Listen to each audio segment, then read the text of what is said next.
اس لیے تو کسی نے کہا تھا کہ جو آج امتی پر عیب کھلنے نہیں دیتے کب وہ چاہیں گے کہ حشر میں رسوائی ہو۔ پیارے آقا پوری زندگی دو قربانی کیا کرتے تھے، ایک اپنی طرف سے کرتے، ایک اپنی امت کی طرف سے کرتے تھے۔ لیکن 63 سال کی عمر میں جب آپ نے حج کیا تو آپ یعنی حضور علیہ الصلوۃ والسلام اور حضرت علی کی اونٹوں کی تعداد کل ملا کر 100 تھی۔ آپ نے اس میں سے 63 کو الگ کروا لیا، پھر آپ نے اس کی قربانی کر کے حضرت علی سے فرمایا کہ علی جو گوشت بنائے اس کو مزدوری گوشت میں سے مت دینا بلکہ میں اسے الگ سے دوں گا۔ یہ حضور کی قربانی تھی کہ اللہ رب العزت نے پیارے آقا کی ایک ایک چیز کو محفوظ کر کے ہمارے لیے آئیڈیل اور نمونہ بنا دیا۔ یہ واحد ایسے نبی ہیں جن کی ایک ایک چیز زندہ و جاوید کی طرح ہمارے سامنے امثلہ بن کر آتی ہے۔ پیارے آقا صلی اللہ علیہ وسلم کا اٹھنا ہمارے لیے آئیڈیل ہے، حضور کا کھانا ہمارے لیے آئیڈیل ہے، حضور کا سونا ہمارے لیے آئیڈیل ہے، حضور کا چلنا ہمارے لیے آئیڈیل ہے، حضور کا پینا ہمارے لیے آئیڈیل ہے، حضور کا صحابہ سے پیار کرنا ہمارے لیے آئیڈیل ہے، حضور کا صحابہ سے گفتگو کرنا ہمارے لیے آئیڈیل ہے، حضور کی محبت کو نچھاور کر دینا ہمارے لیے آئیڈیل ہے۔ حضور نے فرمایا یہیں پر بیٹھ جاؤ، صحابہ کرام بیٹھ گئے، ادھر سے ادھر ٹس سے مس نہ ہوئے، ہمارے لیے آئیڈیل ہے۔ حضور کی قربانی ہمارے لیے آئیڈیل ہے، حضور کے جنگ ہمارے لیے آئیڈیل ہے، حضور کے کمانوں کے نام ہمارے لیے آئیڈیل ہے، حضور کے نیزوں کے نام ہمارے لیے آئیڈیل ہے، حتیٰ کہ حضور کے جانوروں کے نام کو محفوظ کر کے اللہ رب العزت نے ہمارے لیے آئیڈیل اور نمونہ بنا دیا۔ پیارے آقا کی 9 بکریاں تھی، پہلی بکری کا نام عجوا تھا، دوسری کا نام سقیہ تھا، تیسری کا نام زمزم تھا، چوتھی کا نام برکہ تھا، پانچویں کا نام ورثہ تھا، چھٹی کا نام اطلال تھا، ساتویں کا نام اطراب تھا، آٹھویں کا نام قمرہ تھا، نویں کا نام غیثہ تھا۔ اور آپ کی بکری قمرہ آپ کی زندگی میں ہی مر گئی، اور ان میں 10واں ایک بکرا تھا جو کہ نسل بڑھانے کے لیے تھا، جن کا نام یمن تھا، جن کو چرانے والی کا نام ام ایمن تھی۔ پیارے آقا کی 4 اونٹنیاں تھی، پہلی اونٹنی کا نام عذبہ تھا، دوسری کا نام جدہ تھا، تیسری کا نام شہبہ تھا، چوتھی کا نام قصبہ تھا۔ پیارے آقا کے 2 اونٹ تھے، ایک کا نام عسکر تھا، دوسرے کا نام ثعلب تھا۔ پیارے آقا کے 2 گدھے تھے، ایک کا نام وفیر تھا، دوسرے کا نام یافور تھا۔ پیارے آقا کے 2 خچر تھے، ایک کا نام دلدل تھا، دوسرے کا نام فضہ تھا، اور گھوڑوں کی تعداد بہت زیادہ تھی۔ حضور علیہ الصلوۃ والسلام کی ایک ایک چیز کو اللہ رب العزت نے محفوظ کر کے ہمارے لیے آئیڈیل اور نمونہ بنا دیا کہ تم ان چیزوں کو اپنی زندگی میں اپنا لو، حضور کی سیرت کو اپنا لو، حضور کی زندگی کو اپنا لو۔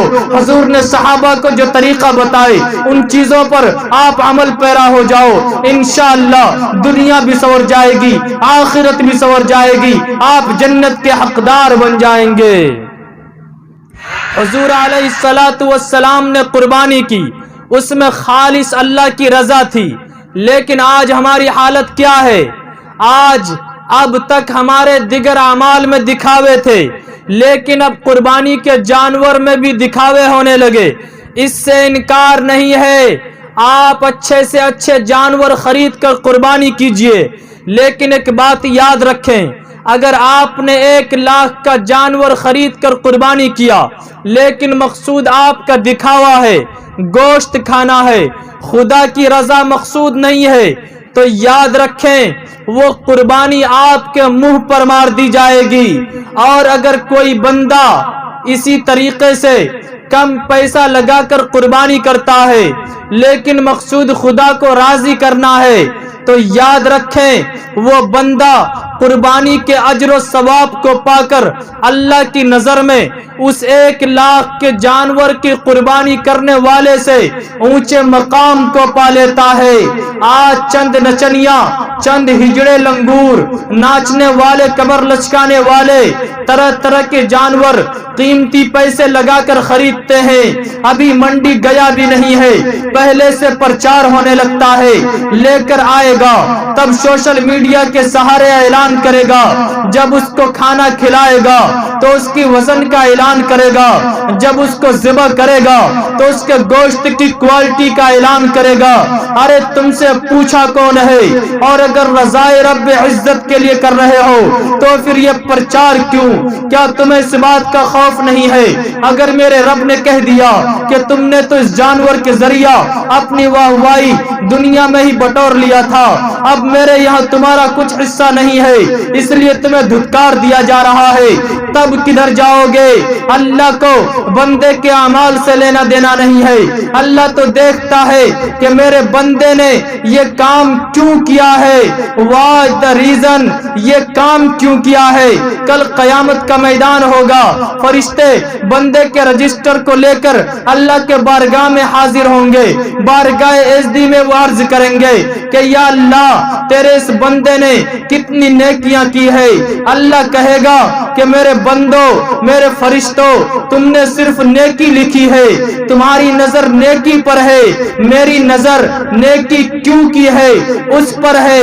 اس بندے نے نیکی تو کی ہے لیکن دکھلاوے کے لیے کی ہے، میرے لیے نہیں کی ہے، اس لیے اس کو گھسیٹتے ہوئے جہنم میں داخل کر دو۔ آپ کو پتا ہونا چاہیے یہ کیوں ہو رہا ہے، اس لیے کہ آپ اس بات کو یاد رکھیں کہ اگر کوئی بندہ پوری زندگی تو دور کی بات ایک بھی دن کافر ہے لیکن اس کی موت کفر پر ہوئی ہے تو اس کا ٹھکانہ جہنم ہے، اور اگر کوئی مومن ایک بھی دن مومن ہے اور مومن ایمان کی حالت میں وہ دنیا سے گیا ہے تو اس کا ٹھکانہ جنت ہے۔ کیوں ہے؟ یہ اعمال کی وجہ سے نہیں، نیت کی وجہ سے ہے۔ ہمیشگی ایمان پر رہنے کی نیت نے اس کو جنت میں داخل کر دیا، اور ہمیشگی کفر پر رہنے کی نیت نے اس کو جہنم میں داخل کر دیا، کیونکہ مومن کی نیت اس کے عمل سے افضل ہے۔